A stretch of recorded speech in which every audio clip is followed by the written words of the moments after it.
Hello everyone. बहुत सारे admission आ रहे हैं, फेलोशिप्स आ रही हैं, इंटर्नशिप, समर ट्रेनिंग और डीएसटी, सीएसआईआर, एसआरएफ के तो एप्लीकेशंस रेगुलर आ ही रहे हैं।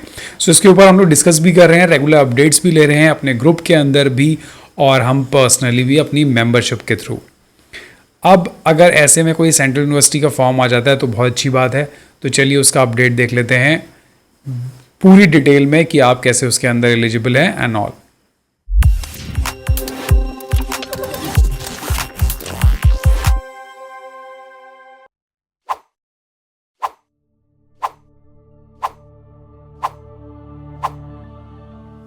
So the central university in which I was talking about is Vishwa Bharati University. Yes, it is a central university, and now we're going to discuss about the full comprehensive guide how you have to apply.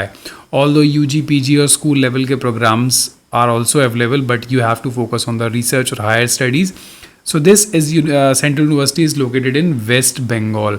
ये बहुत ही famous पुरानी renowned university है just because वहाँ पर रविंद्रनाथ टैगोर 1922 में उन्होंने अपनी स्टडीज़ पूरी की थी and they have inter cultural and inter disciplinary research opportunities because यहाँ कई सारे डिपार्टमेंट्स हैं, you can not believe.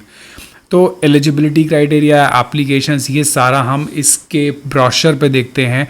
Brochure बहुत ही लंबा है, it's very confusing, so better focus on what I am going to deliver you. बहुत ध्यान से सुनना जिससे कि ब्रोशर में कंफ्यूज ना हो जाओ और जो इंपॉर्टेंट पॉइंट्स हैं वो मिस नहीं होने चाहिए। सो सबसे पहले तो आप डेट रिमेंबर कर लो that application was started from 29th May and the last date is 22 June। Fees जो है अनरिजर्व की 1000 और कैटेगरी की है 300 rupees. Application process simple, online registration, payment of fees, application fill करना है, देन डॉक्यूमेंट्स अपलोड करने हैं और उसके बाद एग्जामिनेशन देना है या नहीं देना है, ये सारी चीज़ें हम देखते हैं। उसके बाद डेफिनेटली आपको एडमिशन तो लेना ही है। जब आप यहाँ क्लिक करेंगे so you will get a directly prospectus and you will get the website also. Prospectus बहुत लंबा है, 114 pages, so do not get confuse. Again मैं आपको बोल रहा हूँ, मैं आपको जो जो इंस्ट्रक्शंस देने वाला हूँ सिर्फ उसको सुन लेंगे तो आपके सारे problems regarding the applications will be left over.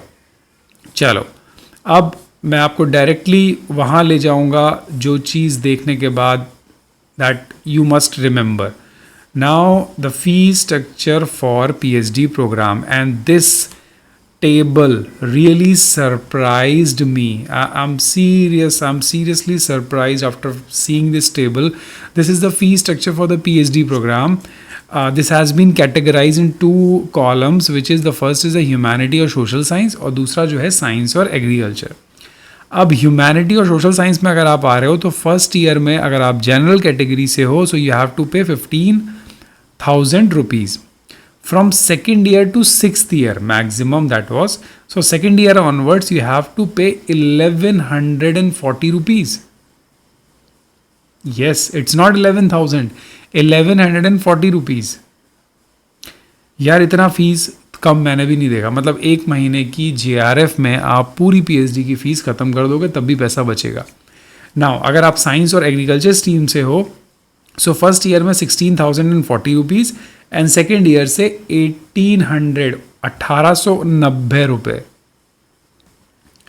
सो आप मेरे को कमेंट में ज़रूर बताओ कि this is really a shocking like fee structure, this is very good for you, this include each and everything, all the fees head, तो it's very good. The fee structure is really very surprising. किसी भी university में नहीं है, Banaras Hindu university के अंदर भी इस समय पर ईयर 5,000 to 6,000 रुपीज़ है। 6 साल करोगे तो अपने आप समझ में आएगा, बट यहाँ तो सिर्फ और सिर्फ 15-16 हज़ार रुपये के अंदर पूरा ख़त्म हो रहा है। सो मुझे कमेंट ज़रूर बताओ कि वाई की फ़ीस इतनी कम क्यों है। चलो अब जल्दी से हम वहाँ चलते हैं जहाँ आपको पॉइंट समझने हैं बिकॉज आपको फॉर्म भरना है। Now the applications guideline for the PhD program, which is very important. So as for the eligibility criteria has been concerned, this is a central university, so UGC all the rules must be implemented in this university and brochure. So you must have a master's degree with minimum 55% marks. Got it? If you are from the category, then you will get a relaxation of 5% as per the central government rules. Got it? If you have MPhil, then at least 55% marks. And if you possess a MPhil degree, और ये तो foreign के लिए हो गया. Now if you are from the category, तो आपको relaxation मिलेगा. और इन अबव क्वालिफिकेशंस के साथ you have to qualify at least for any national level examination which is UGC NET, JRF, CSIR NET, JRF, SLET, GATE, ICAR, कुछ ना कुछ होना चाहिए. या फिर अगर आप MPhil कर रहे हो तो वो चलेगा, और MPhil का अगर रिजल्ट अभी नहीं आया है तब भी इट्स ओके. बट अगर आपके पास ये क्वालिफिकेशंस नहीं है, then you have to appear in the PhD entrance examination and you have to pass out that examination, then in only you are eligible for taking admission. So examination का pattern again central university को follow करेगा. Minimum 50% marks you have to achieve, जिसके अंदर research methodology and your subject specific questions will be there, MCQ based. उसके बाद आपका interview और viva voce होगा. And interview contains definitely the research interest, the area for the presentation, DRC के ऊपर होगा. देन आपका फाइनल गाइड डिसाइड होगा and you will be admitted for the PhD. ठीक है. एग्जामिनेशन डेट, इंटरव्यू डेट, ये सारी चीज़ें अपडेट होंगी वेबसाइट पे. So please be active. आप फॉर्म भरने के बाद उसको छोड़ मत देना. ठीक है. ये हो गया फीस, एप्लीकेशन फ़ीस, ये मैं पहले ही बता चुका हूँ. फॉर्म भरना है, पेमेंट करना है, डॉक्यूमेंट्स अपलोड करने हैं, दैट्स इट.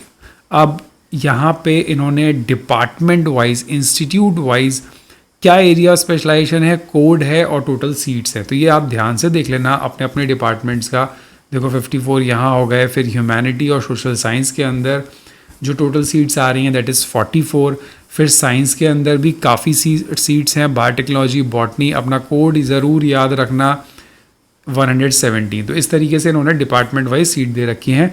सो फॉर्म को ठीक से फिल करो. कोई भी डाउट हो तो दोबारा पूछ लो, दैट वी विल डिस्कस, और कुछ भी प्रॉब्लम ना आए.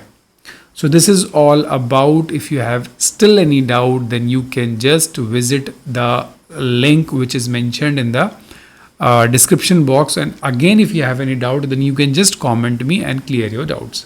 Thank you so much for watching. Enjoy करो यार. कमेंट ज़रूर करके मुझे बता देना कुछ भी और इसके अलावा डाउट हो तो. Thank you. Have a nice day. Take care. Bye bye.